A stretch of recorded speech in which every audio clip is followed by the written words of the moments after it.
Yeah, gotta aim for the top like, hold up.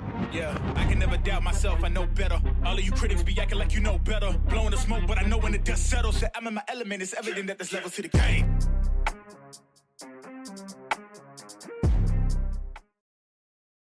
So what's happening, people? Welcome back to the Athletes to Athletes podcast. It's been a while, but we are back and we're ready to dig into a couple different topics that have been floating around. It's always good to be sitting here with my man, Reid Meyer, CEO and co-founder of A2A. I'm Ryan Holmes. And before we get into any of our topics, we always like to do a quick hitter.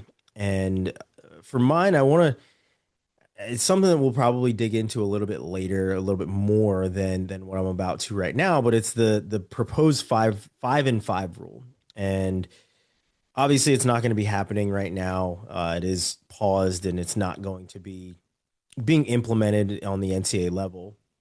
But I was really intrigued by it, mostly as a journalist who has covered sports for almost 20 years, and the interesting fact for me is that you always see athletes that take their time on the NCAA level. Certainly, you do have some that are reclassifying and trying to get in there as soon as possible so that they can either get those NIL dollars or get on to the next level or whatever it is. But then you also have the athletes that are taking red shirts or gray shirts or slowing down their eligibility a bit so that they can truly develop. And when I heard about the 5 and 5 proposal of having 5 years to compete for five, or having 5 years to compete in college sports, and having that, not really needing a redshirt year, you just have 5 years of eligibility. I was really intrigued by it, mostly because as I said, get a chance to cover multiple schools that have varying degrees of how they handle eligibility. If you're a Cornell athlete, like right now, Cornell Wrestling has athletes that are not active, or at least were not active in the first semester, and will be active in the second semester of the sport, wrestling one of the only 2 semester sports, but they have them delaying their eligibility for 1 semester so that they can compete at the most spotlighted time of the season, which is the NCAA tournament and the postseason and everything else. Now, if they were to wrestle in the first half of the season, they would then graduate and not be able to finish the season. And that's just how Cornell does things, right? Whereas you can slow down your eligibility at, say, a UT or an Alabama or something like that, where you're like, I'm only going to take 1 class this semester because that's all I need, or I'm only going to take a handful of classes because that's all I need. And I can parse this out a little bit more. But at Cornell, eligibility works differently. They don't do red shirts, they do deferred eligibility. So you literally do not do classes for a little bit. So this whole 5 and 5, like I said, it was intriguing to me because I get a chance to see how these different schools handle eligibility. And then on top of that, we have had all of these COVID athletes that were granted another year or multiple years, it seems, in some cases, where you never really know when a guy is going to be done. We talked about the Diego Pavia situation, how he was granted another year when it came to JUCO and everything else. So, when I look at all this stuff with 5 and 5, I know it's not happening right now, but there is a very good possibility that it does happen in the future. And I'm honestly for it because I feel like obviously different schools will handle things differently, but I am for the rule to be enacted, or at least the eligibility to be enacted, because I feel like there are certain athletes that do need that time to adjust. And even though I don't like all the years of the COVID athletes, I do think that giving an athlete a little bit, maybe another year where they don't have to take a red shirt, gives them more opportunity. And with NIL, you're also seeing that athletes are staying in college longer because they can now make money, and they're leaving with, in some cases, better education as well. So that was what my mind went to as I look at different schools and see how they handle eligibility of who can compete during this semester, who has to sit back 1 semester, whatever it may be. So hopefully in the future this does happen, but until then, it's mostly just a proposal and a talking point. Yeah, it's an interesting one too, because I think, I think about so much of it through the lens of the high school kid, right? And so you think about 4 years of high school, 5 years of potential eligibility. Yeah. How do those two things mesh? And maybe it's a situation where you have more athletes that are going to grad school, you have more athletes that are going through community college pathways or whatever it might look like. And so I think it'll be interesting to see if that conversation gets a little bit more heat, kind of how coaches and how different organizations will manage kind of that blending of mismatched timings. Hmm. But as you mentioned, that's a conversation for another day because well, we gotta kind of see what comes out of the pipeline on that. But Yep.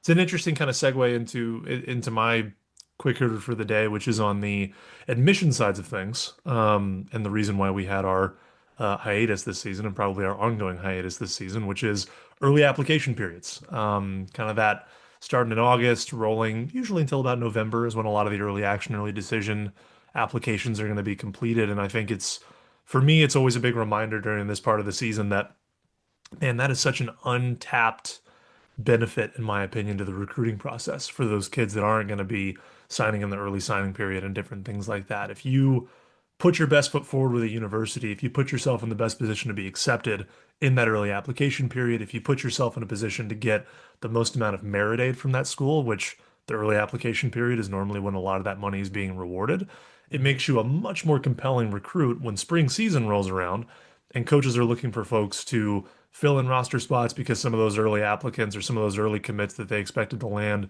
didn't land, or the money comes back for a family and it's not quite there, and so they're not going to be able to go. If you can then come to that coach and say, "Hey, I'm in, and also I've got X dollars in merit aid, and I'm interested in still talking to you about coming to this school," well, now you've just jumped the line in front of who knows how many kids that may not be there in that process yet, and it allows you to move forward in that recruiting conversation a lot more effectively than other kids might have. So, just my blanket statement to anybody who will listen, if you can get that list of schools built out and get a list that you're at least quasi excited about when it comes to schools you may want to play at, man, put that application in. Just do it. Do it early. See what kind of money you can get. See if you can get into the program, and then have that conversation with the coaches in the spring or even late fall, depending on when you get that response back. I just think it's an unsung gem in the recruiting process because we all think about the early signing period kids that are on TV, but we can't all be Arch Manning. So, the rest of us have to be normal humans and go through this process a little bit differently sometimes. Yeah, I want to. I just before we even get to our topics, we've talked about this early signing day, and we've talked about the application period, obviously offline. But like when it comes to the early application period, do you see more contention from the student athlete or from the parent? I think that's a great question. I think everybody in the building is nervous, and I think so much of it, kids are quieter about it, parents are louder about it. I think that's just because parents feel a little more comfortable kind of sharing with me, and kids don't want to sort of admit that they're nervous. So I think I do Hmm. tend to hear it more from parents, but I think it's across the household. And to be honest, I think so much of it is just I don't want to say misinformation, but jaded information, right? They're basing sort of their barometer, their timeline off of who they're seeing commit or who they're seeing get offered on Twitter, on Instagram, on TikTok, whatever it might be. And as all things are with social media and your public persona, only the people that are only bragging happens on that platform. No amount Yeah. of reality exists in that space. And so you don't think about the thousands and thousands of kids that are on the exact same pathway or trajectory as you. You think about the small handful of kids that are lucky enough to be able to say, "Hey, I've got this opportunity at this school early in the process, and I'm committing or I have an offer or whatever it might be."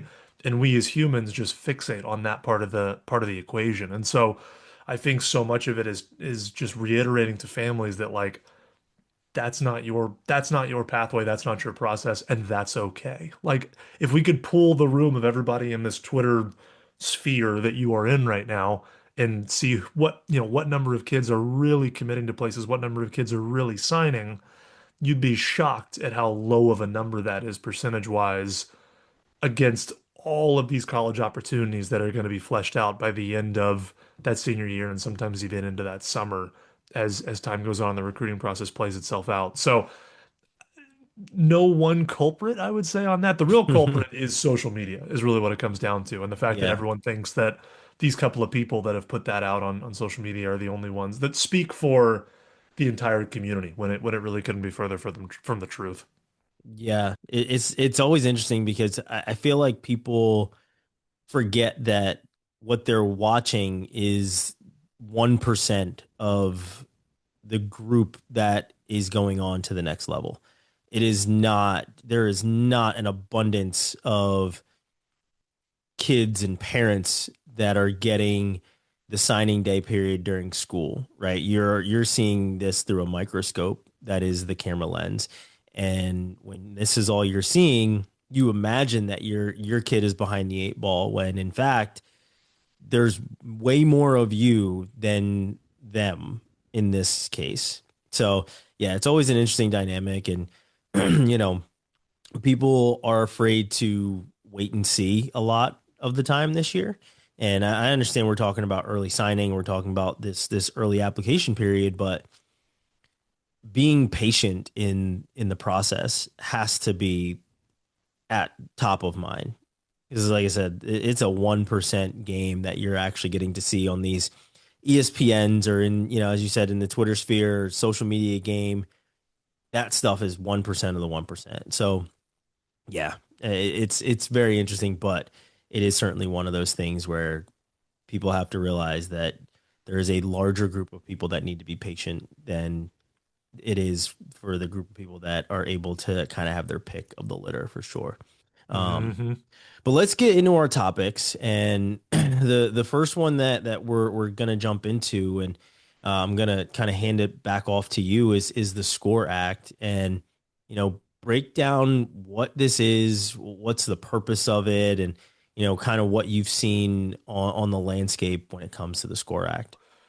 Yeah, and I think just to kind of give the 10,000-foot view on the conversation today too, I think, we have these two competing pieces of legislation that are in Congress right now. And then we have sort of a third party wild card, if you will, and Cody Campbell and kind of his just own personal feelings on things. So I'm excited to kind of talk about SCORE Act, SAFE Act, which are the two competing legislations, and then kind of what Cody Campbell has in mind, sort of off in Lubbock, Texas, as he continues to purchase a powerhouse athletics program out for Texas Tech. But yeah, the SCORE Act. So this was kind of the first piece of legislation that was introduced post kind of College Sports Commission, post the NCAA going 10 rounds in the courtroom and just getting smacked up and down, left and right. And what I want to do first is just read the main purpose of the SCORE Act because we put that in our notes, and I think it's important to kind of set the stage.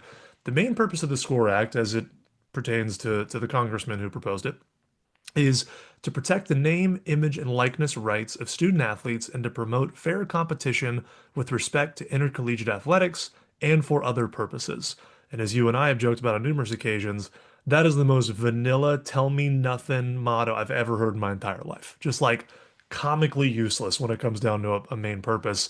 And one of the reasons why that is because when you go through and you read the SCORE Act, like it's not really doing much in the way of really making a lot of change. If anything, it's kind of going backwards, is kind of what you and I observed on this. They have some rules in place about if coaches are getting paid a certain amount, then they have to provide mental health services and they have to provide um, uh, physical health services and different things like that. All things that most programs are already providing to their kids to begin with. So seemingly not really a large change in there. Um, the one thing it does do is it talks about sort of protecting student athlete grant aid with scholarships, which is something that theoretically is supposed to be in place at this point. But as you have experienced and I've experienced, even though you're not supposed to lose scholarship monies based on what play you do or don't have, there's a lot of ways around that at this moment. I can't Certainly. imagine the way that this is written. I don't really see that changing. It doesn't necessarily close any of those loopholes. So I guess it's just written down to be written down. One of the other things is that it protects the NIL rights of student athletes, but then it also puts this caveat in there of except for what the bill considers prohibited conversation and part of or prohibited compensation rather, sorry. And part of that compensation is pay for play.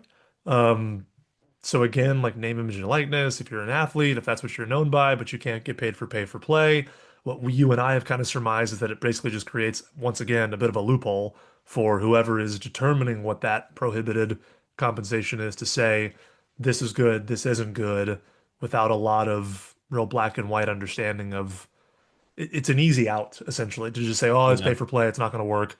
But there's no real definition of what that looks like or how you can separate pay for play from an athlete and using their name, image, and likeness. So that's a little bit confusing. And then lastly, kind of the biggest piece of it is, what they're trying to do is sort of author, the last two pieces that you and I really noted are was it prohibits the establishment of employee status, which I think we kind of think is one of the main reasons why they're even writing the bill in the first place, is Yeah. to prevent that employee status from being recognized.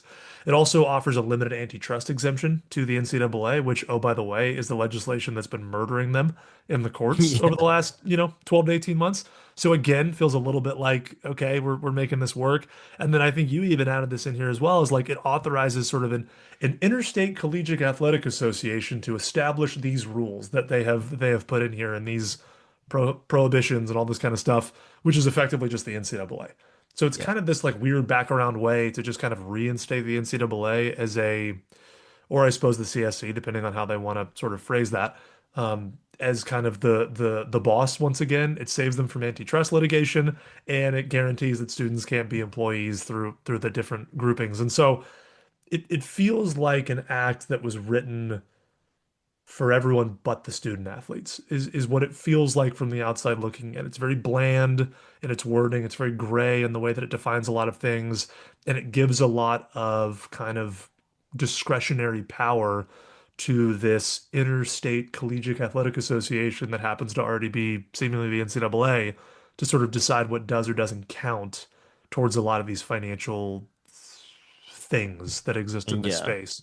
And so, obviously, I want to get your kind of feedback and thoughts on these, or at least get them on mic, because I know you and I have talked about it ad nauseum, sort of in our own chats. But I don't know that ironically, today, actually, day of recording, they thought that this was going to pass, and all the Power Four conference administrators showed up for it to pass in DC, and it was delayed. I think they said with no new date, indefinitely, delayed indefinitely, which everyone kind of thinks is just the death of the act. And so we may have dodged a bullet there, but in the case that we haven't, would love to hear kind of your thoughts um, about this whole thing that they're proposing essentially in the SCORE Act. Yeah, a couple things, right? First and foremost, the blandness or gray area that this plays in, or how vanilla it is the feature, not the bug. And I hope everybody understands that having such a casting such a wide net allows you to say, in essence, kind of whatever you want when it comes to implementing the act and the rules that go along with it, right? So if we don't truly define it, we define it as we go. And for those of us that have been paying attention this entire time, that's been in essence what the NCAA has been doing with NIL, where they never wanted it in the first place, but they are enacting rules as they go. And essentially, from my standpoint, I believe that they wanted chaos so that they could come in and say, see, we told you so. We're needed. We have to come in over the top and fix this. So, first point is the blandness of this and the wide net that of the verbiage is definitely more on the side of on purpose so that as things happen, they can give a more honed in definition of it and kind of I guess hone in on the scope of what this truly is.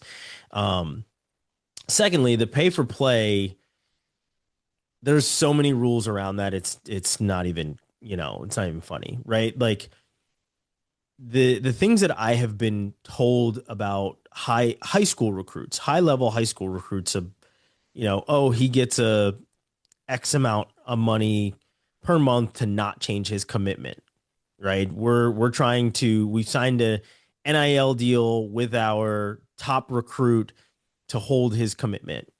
And Then when they get there, the money obviously goes up, and there's definitely certain perks that come with playing very well, and it always will.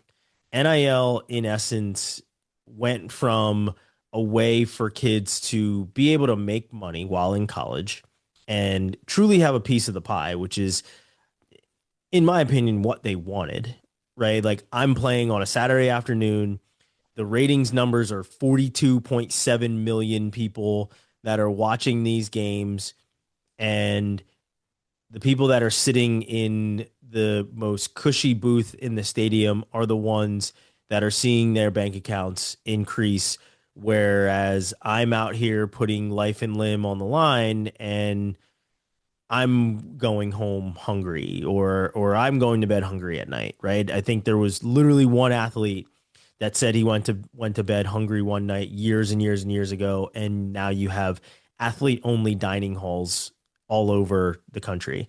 So that for me is always crazy because, like I said, it was supposed to be ways for them to make money while in college because they don't have the time in their schedules to do so. But they immediately knew, and most of us knew what it was going to turn into, of luring a high level recruit to come to your school. So, like, even though it isn't supposed to be pay for play, you can look at any of these negotiations, and that's what they are now. They're business negotiations with a recruit and their family of, here's what we can provide you while you're here. Here's the dollar amount. So it really truly is pay for play, and we talked, I think, the last time about all the new groups of people that are now overseeing NIL, and whether or not it violates this or violates that. And it's not going to much matter, right? And the last thing that I'll say is, you said that they all lined up in DC hoping this thing was going to pass, and now it's pushed, they kick the can down the road indefinitely. And they don't have a date for when things will take hold. It's a money play for me. It's, if the money shows up, they'll then pass it or vote on it. Or if there's some sort of kickback, government big kickback they can get, then something will come of it. But there was not enough backing from the government in this regard to really care or do anything about it. Even though the Power Four conferences thought it was going to happen and everything else, I feel like the facts and figures are the ones that are changing, and that's what truly gets votes to happen and gets people to look at an act or sign an act or whatever else. So, not to be political or anything else, right side, left side, whatever it is, there's always a money play at stake. And even though this is kick the can down the road and indefinitely, it's until we get enough traction to say, here's, the dollar signs you're looking for, go vote on it, go pass this, go make this happen. Or it's a way that they can now pivot away from the SCORE Act to the SAFE Act. And, there's a lot of overlap, which we'll get into, but there's more that is going to come from obviously both of these, but the overlap is the interesting part for me. But I'm gonna kick it back over to you. Any other thoughts on the SCORE Act, and if we ever see it actually happen, or is the SAFE Act the one that you feel is going to kind of take the reins and move forward? Yeah, it's interesting. I mean, to your point, the point of this isn't to be political, but I do think it is important to note that, like, the SCORE Act is a largely Republican-backed bill. The SAFE Act is a largely Democratic-backed bill. As things happen in Congress and in midterms and things like that, and however long it takes for these things to hit the floor, that could obviously adjust which of these gain traction, which is Mm-hmm. why I think the SCORE Act was trying to push sort of at the rate that it was. And the irony is that, as we're sort of recording this, part of the biggest topics in college sports right now is the sort of vacuum of ethics and maybe money in the college coaching game at the moment, right? We just Hmm. had the whole Lane Kiffin saga going from Ole Miss to LSU. We have James Franklin getting fired, and there being basically just a black hole in Penn State right now. So we have all these things that are happening, but all these things that are happening are surrounded by the adults in the room and not Yeah. the student athletes. And so to propose this bill that seemingly only puts guardrails around kids and then have the adults in the room being the ones who are kind of messing the toy blocks up, it's a weird look for a lot of people from the outside looking in. And so I think it's hard not to think that those two things are a little bit connected in that space. And so I do think that has a little bit to do with the fact that there's a delay here. And then my soapbox 2 cents on the pay for play deal, I agree with you entirely. To me, it feels very much like looking at a sculptor, somebody who sells sculptures or ceramics or whatever it is, and being like, okay, you can come to college, and we know that that's why you're coming to college. That's what your scholarship is for. That's what you're majoring in. That's what you're doing with all of your spare time. You're making galleries. That's great.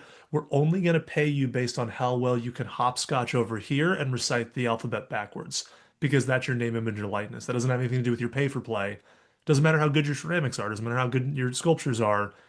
We can't do pay for play. That's not, so to me, it just feels so strange to like build this dam over here when stuff's on fire over to the right and act like that makes any sense to me. I feel like it's almost the straw man fallacy of like, why are we even, why?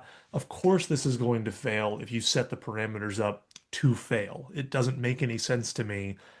Why can't we just be honest with ourselves that these kids are getting money because they're good at this sport and that brings in Hmm. money for the school and then put guardrails around that so that we have an opportunity at some level of parity within the sports that are sort of really engaging in this. But, I don't know. That to me is very confusing why we seem to always argue around the fact that like, yeah, they're athletes. I'll be honest, I couldn't name you one high school kid that's coming into college because of their follower count or anything in between. And not a lot of those boosters could either at these schools. They care that that kid can throw the ball 60 yards or that kid's 75% from the three-point line. Like that's why this is happening. So why can't we talk about that again, like adults in the room and just and make that make sense? But anyway, we could get sidetracked on the Score Act itself for the whole time. We got to move on to the next deal here. And the next one we're going to talk about is the SAFE Act, and I want you to take the lead on this one, um, partly because you know it so well, and partly because you've actually had some additional conversations and some additional context when it comes to the SAFE Act, to help us sort of better understand it. So take it away on the SAFE Act. Yeah. I was fortunate enough to have the executive director Mike Moyer.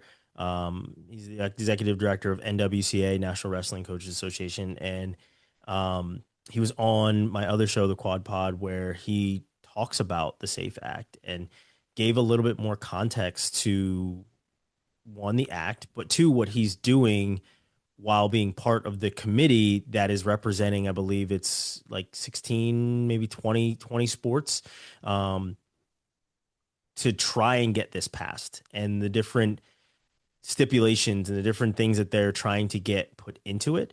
So I wanted to show a clip of him discussing some of the things that they are pushing for in this SAFE Act. And then we'll come back and discuss some of the things that he said. So as a result, we have a very capable lobbying firm down in Washington, D.C. And there's four coaches associations, four Olympic sport coaches associations.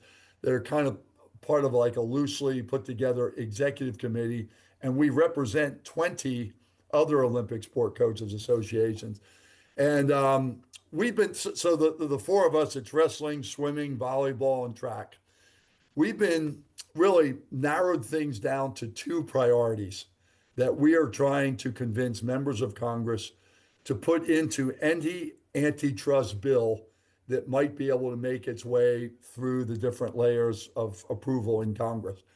The first one is that there's a requirement that you have to have a minimum of 16 sports uh, as a condition for this antitrust protection.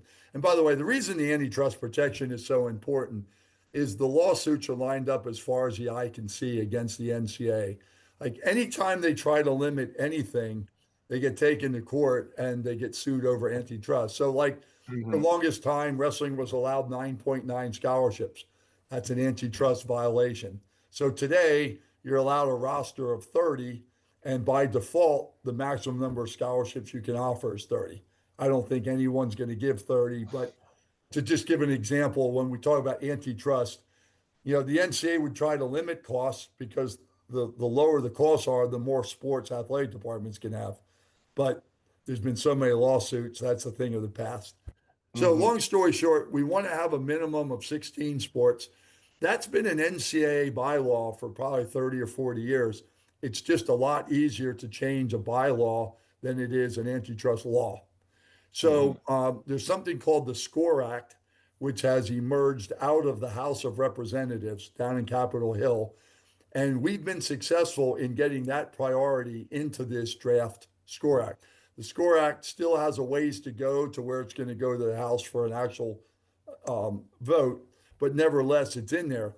We're now pushing hard for the second priority, which would be to require universities to have a minimum funding floor, like a percentage of the athletic department budget that has to go to the sports other than football and basketball, because our concern is without this, they'll keep 16 sports, but they might fund them as if they're a club sport or an intramural sport. Just defund them so badly where they only exist in name only. So the good news is these 20 sports that we're representing actually represent 78% of the athletes in college. And so we have a good story to tell, and it's been received very well by both sides of the aisle. But until we actually get it in to this SCORE Act, we can't rest. And then once we get this, whether it's the SCORE Act or any other bill that makes its way through the House of Representatives, there'll be a Senate version. And we're going to want to get our two priorities into the Senate version. So that was Mike Moyer talking about some of the different things that he is implementing in the SAFE Act, or at least him and the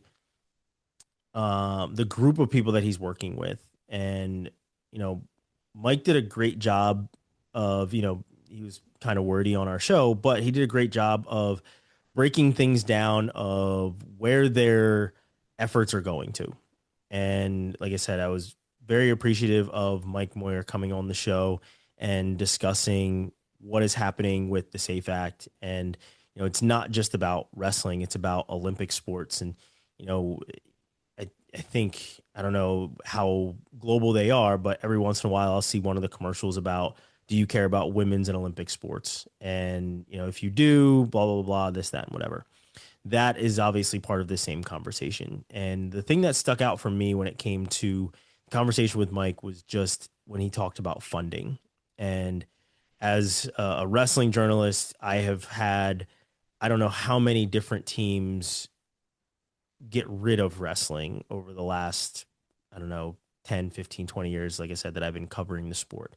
And we've seen other schools pop up with wrestling programs, but not many on the Division I level. We get a lot of Division III, Division II level schools that are going to implement a wrestling program, but the Division I side of things, it's more lopsided on the side of, getting rid of wrestling as opposed to reinstating it or creating a program outright.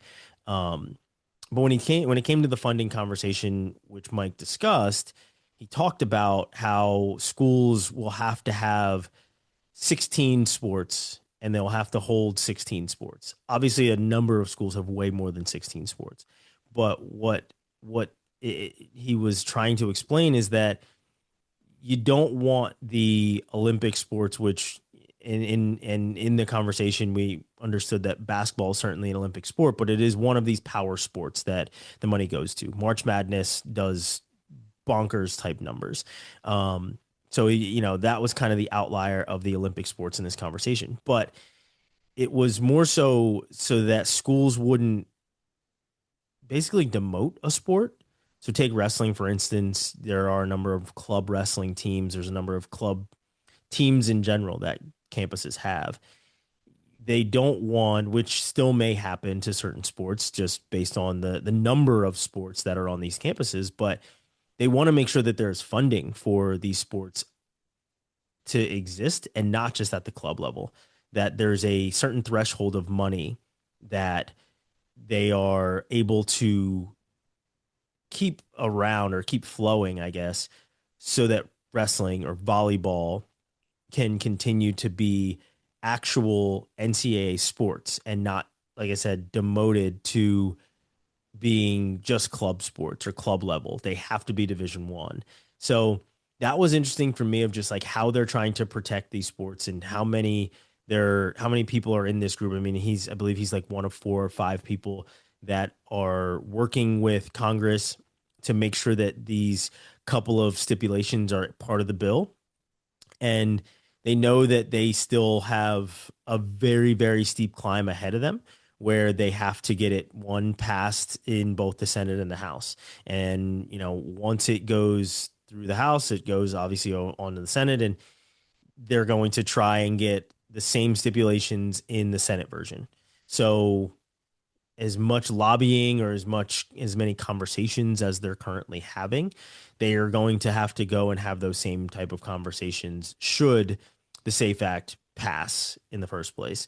So that was the first thing that really stood out to me. And as we said, there's a lot of overlap between the SAFE and the SCORE Act, and both deal with NIL rights for college students.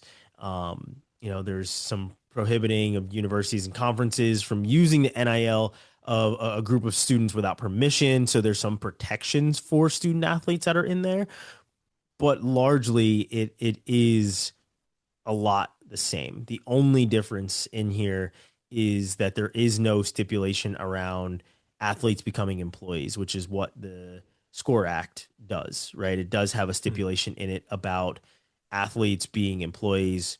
The SAFE Act does not, right? So they're more open to that conversation, whereas with the SCORE Act, they're not open to conversation really at all. They want to nip that in the bud, and they've already seen, I believe, 1 or 2 schools. I can't remember which schools those are. Maybe you can, but schools that have implemented that for, I believe, a basketball team, and a couple other teams where they deemed student athletes as Yeah, employees. yeah. Dartmouth men's basketball Yeah. started the unionization process, and I think they ultimately ended up dropping it. But there was like appeals from Dartmouth and all that. But the fact that they could even have that argument existed because it's not yet. No one said they can't, essentially. Yeah. So yeah, I think there was one other school that actually did go through with it. I can't remember what school that was, but um it's very interesting that argument of making student athletes employees, because obviously then you there's a number of hoops you have to jump through, a number of things that you have to provide employees that you don't have to necessarily provide for a student athlete, right? And it's very different. It's the coverage that you need to provide. It's all these different things that need to be provided, from insurance and whatever it really is.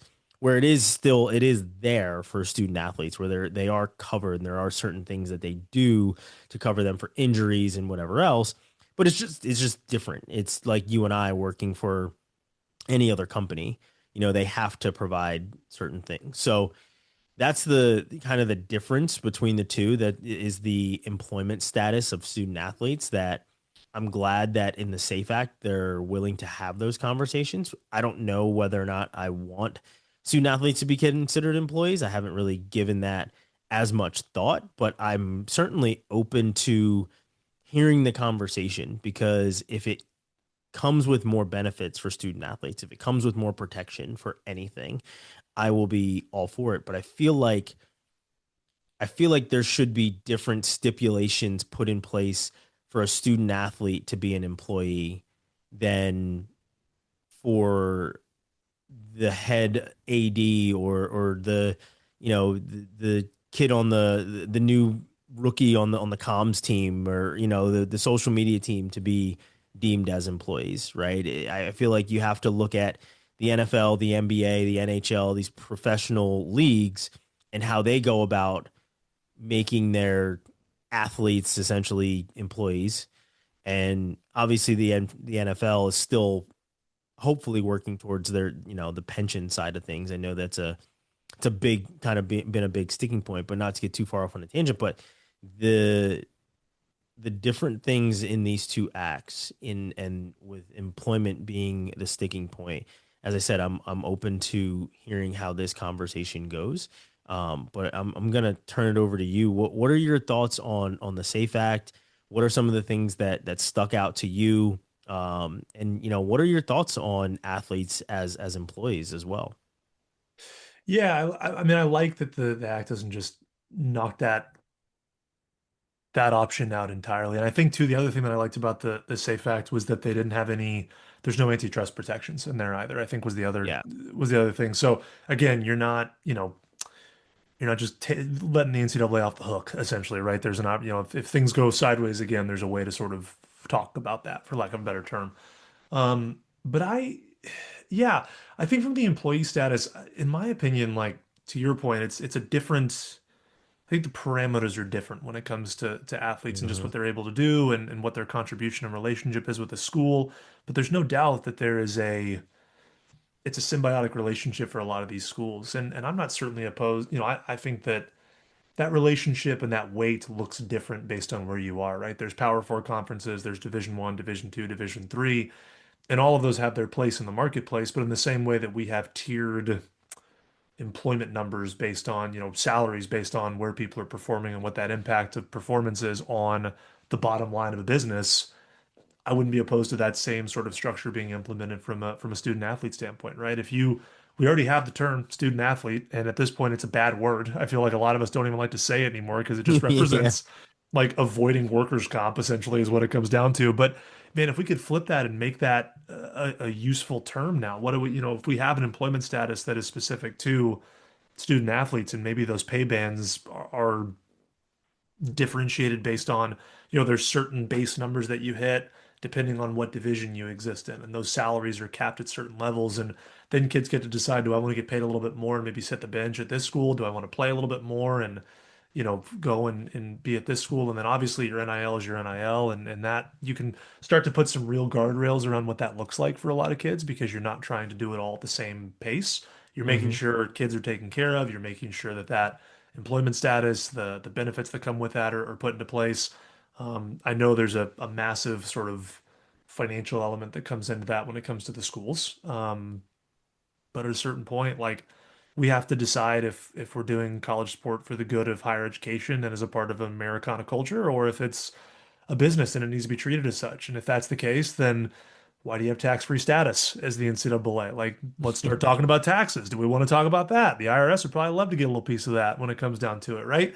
So I think it's right now we're in a bit of a have your cake and eat it too situation, and it feels like the NCAA is seeing just that little bit of power get taken away, and there's a fear and a panic in that, as opposed to trying to sort of iterate and grow with what this is becoming and what the economy of college sport has become. So I'm certainly not opposed to employee status. I think there's obviously a lot more conversation that has to go around it. But once again, if the NCAA isn't willing to sort of come to the table and meet and have those conversations, then we never even know what the opportunities are that exist in that space. We just wait for it to break again, wait for it to go out of control again, and then we blame these kids for trying to take advantage of the one sliver of financial opportunity that they may have in front of them, and they get all the smoke and they get all the heat and they're immature and they don't want to do this or that or whatever. But Lane Kiffin can ditch his team right before the playoffs for $1 million and go to LSU and give everyone the finger. And the guy's just a shrewd businessman. He preyed on it. He's fine. He's good.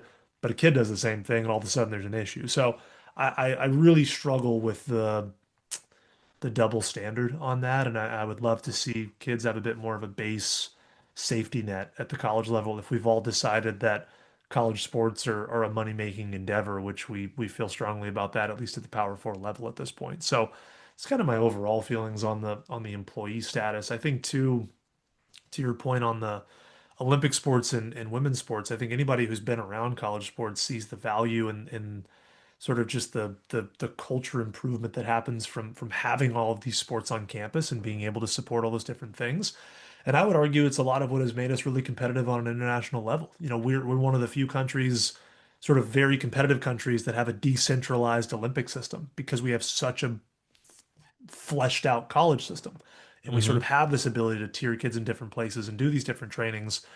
And so to me, to create a structure that begins to sort of tear away at that fiber and take away those opportunities, you either have two, it feels like you have two options in that situation. You either eliminate opportunities for our decentralized Olympic model to improve, which I don't know if you know this about the US, but we kind of care about sports in the Olympics and we sort of want to do well there.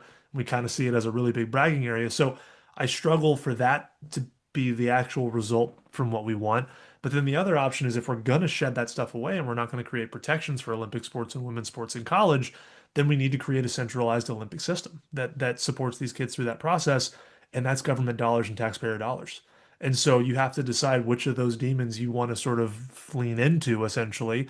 And, as somebody who is a big proponent of college sport, we had Title IX. We had these protections put in place for so many sports, especially on the women's side. And we had these minimums and maximums on scholarships that would make sure there was enough money in the pot for these Olympic sports to have their place at the table.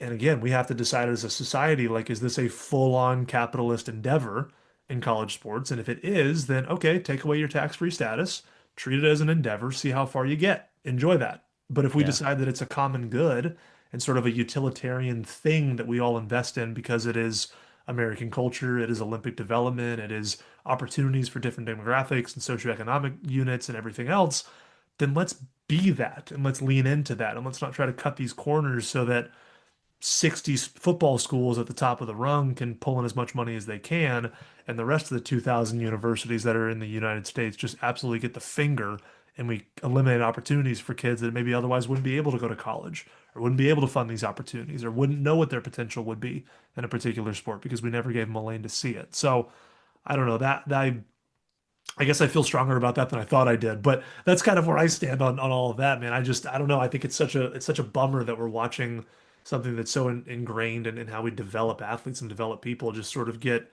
penny pinched by a small handful of schools that want to kind of consolidate a lot of that money and a lot of that power in college sports. Yeah, the antitrust of it all is always the funny thing for me because no matter what is proposed from the NCAA side of things, there's always like, hey, let's make sure we can't get sued for this, right? Like when if you actually just did the right thing, just do the right thing. Like it's kind of like a kid, like just don't don't mess up. I understand you're not perfect, but if your dad tells you not to touch a stove, don't touch a stove. But the NCAA is like, no, we're going to touch a stove and we're going to continue to do it until we get caught. And then I don't really know where we're going to go with it. We're just going to We're gonna continue. blame that person, or we're gonna blame that Yeah, the we're going to parent. blame somebody else, right? Like, so it's just the antitrust of it all is just ridiculous for me. I understand what they're doing, right? Like they want to make sure that they're protected, but every time they do something, it's basically an antitrust lawsuit, right? And part of the conversation that that we had with Mike Moyer, he even brings up the fact that wrestling had 9.9 scholarships before all of these things changed. He's like, that's an antitrust. That's an antitrust violation for them to have 9.9 scholarships. You're saying that they need 10 people to fill a full team, but you're not really giving them the funding to do so. The funding that you're giving them is insufficient to do all of that. Not saying that everybody on a team deserves a full scholarship, no.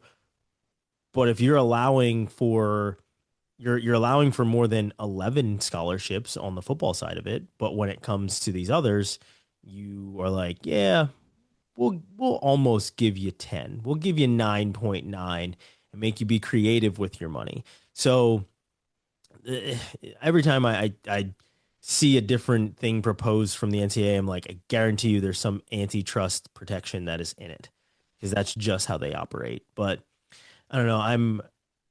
I'm hopeful as always that the right things happen. I know that they won't. Um, but I hope that for the good of the athlete, things get done correctly, or at least to some standpoint of correctly. it's very rare that it does. And I think NIL was a step in the right direction, but the guardrails weren't there. There's no salary caps. There's nothing. Everything is arbitrary over what's a violation and what's not a violation. So you can't just say, yeah, free for all, and then slap violations on whatever people do that you don't like, when in essence, you didn't tell them that it was wrong to do that. You just allowed the rule change, or you didn't really allow it. You fought the rule change until you lost and said, okay, here, you can have it. I'm not going to do anything about it. And then tried to come in and play the hero and give standards. It just doesn't work that way. I mean, for the NCAA, it works that way, but it's still, ass backwards in my mind. So we'll certainly see what happens moving forward with both the SAFE and the SCORE Act. If you want to hear everything that Mike Moyer had to say, you can head on over to my other podcast called the Quad Pod. So you can look that up on YouTube, Spotify, and Apple, or basically wherever you get your podcast, wherever you're listening to this, you can get that. It was a really good conversation. He gave a lot of insight into the SAFE Act and how they're going about it and what they're fighting for and what they're representing. Because he is on the front lines of doing all of those things. But I'm going to throw it back over to you. I know we have a third topic to get into, and it's something that you're pretty well informed about. So take it away on topic number 3. I will at least say that I'm well entertained by it. I will give you that. Yeah, as we all are. Yeah. And this one will be quick. This is just a bit of a wild card, I guess, that we threw in here, which is the beautiful third option that we have in large scale politics and legislation in America, which is the billionaire. Insert Cody Campbell, who As is always. oh yeah, West Texas oil and gas billionaire. Played for Texas Tech, huge supporter, huge booster of that university. If anybody recognized that Texas Tech was in the softball World Series this last year by a particular pitcher who happened to make it over from Stanford to Texas Tech, this is the guy that wrote the check and made that happen. If you look at And wrote the wrote many more after that. Yes, many more after that. Insert number 5 currently ranked Texas Tech University football, right? So clearly he's making an impact in his own ecosystem right now. But a few months ago, especially during the early parts of the football season, I think everybody sort of saw a lot of Cody Campbell's face on commercials, talking about saving college sports and sort of his own iteration of that. And what he's proposing is essentially amending something called the Sports Broadcasting Act of 1961. This Broadcasting Act was essentially allow multiple conferences, so basically all of the NCAA, to bundle their media packages together, as opposed to the ACC, the Big 12, the SEC, whatever, kind of creating these piecemealed offerings. This would combine all of those and create kind of a super deal, essentially, if you will. And the argument being that the dollar amount that could be sort of awarded or gained by that super deal would be enough money for schools to comfortably support not only their revenue generating sports, but their non-revenue generating sports, as best I understand it. This method is one that is very popular in the oil and gas world, and actually the way that Cody himself made a lot of his money with Double Eagle, which is consolidating a lot of different leases, a lot of different plots of land, putting them together on a large package, and then selling them to a super major corporation for many, many, many dollars to kind of have those. He does the legwork, puts them together, proves out some of the wells, and then sells that off for a pretty hefty sum. So it's a very similar method to what he's used to doing and where he's found success. And a billionaire will never tell you that they can't do something because they have $1 billion in the bank, so they think they can. Um, where you and I have kind of identified some I would argue relatively core issues with this plan. Works really well in oil and gas. Oil is oil. Oil doesn't have feelings. Different plots of land can't have emotions on what happens to other plots of land or whether they're being, far more or less valued. But we're seeing this issue in the Big Ten right now as they're trying to gain, private equity support. And you've got pushback from places like Michigan and USC, which is that there's no incentive for these larger, hard-hitting schools that are making a lot of these monies at the top of the kingdom to sign on for this. And they would arguably be the ones who are sort of leading those deals, right? Because it's great to have bowling, it's great to have D2 basketball, it's great to have D3 volleyball, but those packages are being bought predominantly for the sports that are already making money. And Mhm. so the idea that those sports and those schools would jump on board with essentially disseminating all of this cash to different places because they're pairing up with other groups would be an interesting sell. You'd really have to prove that the dollar amount would be higher to come on board and join everybody else to really even get buy-in from those schools that are really going to be your bread and butter and what's going to attract these large scale people to purchase these things. So that was kind of the first thing. And then again, kind of the argument that, okay, we're going to be so flush with cash that we're just going to be able to fund everything. Nothing about what he's proposing is forcing schools to put that money into women's sports or Olympic sports. So what's to say that the rich ain't gonna get richer and everybody else gonna stay where they're at? There's been no indication to me when schools are making a lot of money that they're gonna do anything different now because the government isn't forcing them to do it through Title IX because it's not financially sort of beneficial for them to do it with men's wrestling or baseball or insert other sport here. So what's to say they're going to decide all of a sudden they want to be philanthropic and spread the love once they have maybe a little bit more money in their pocket from putting all this together? So that's the other kind of core issue that we found here is there's no guardrails to force them to do anything with it. And then lastly, you know, there's only so many media companies that can really be in the conversation for this type of deal, for the money they would need to have for the type of payout for the schools for it to make sense for those big schools to even come into it. Like, yes, we have a few large scale groups that could come in and could fight for those, but I don't know if there's enough to really have enough kind of competition to drive that price up to be appealing to folks. And so again, you're bundling all these things together kind of on a hope and a prayer that these media groups are going to be willing to gamble and take all of this stuff over here to get this stuff up here.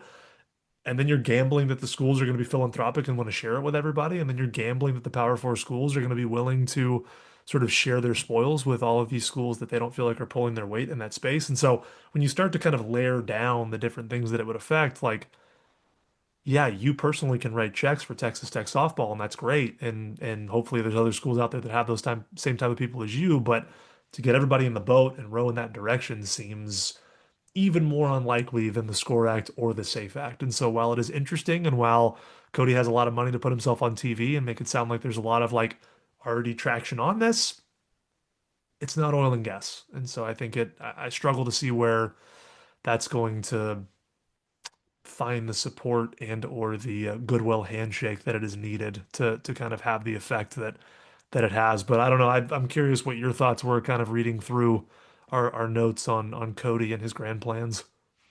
Well, the the first thing that comes to mind is the number that would be attached to buying this deal would be astronomical. It'd be a insane number. And then the second is essentially you'd be creating a monopoly for one media rights company because they would then essentially own all of the rights to basically everything. And third, it's that he didn't pay attention to Florida State and Clemson over the last year or two. As a Florida State fan, I obviously paid attention to it. And all of the chit chat and, slander or whatever else on Twitter about, yeah, this team thought that they were better off and, this, that, and whatever. This team sucks. Or, yeah, the record is not what you would want as a football fan. However, the premise of it was that their ratings were so much higher than everybody else in the ACC, both Clemson and Florida State, that they were the ones pulling the cart and everyone else was just sitting on it. And if you look at the numbers, it's kind of true. So in that regard and in that effect, they're looking at what their numbers are. They're saying we deserve more. This isn't an equal, they shouldn't have equal say.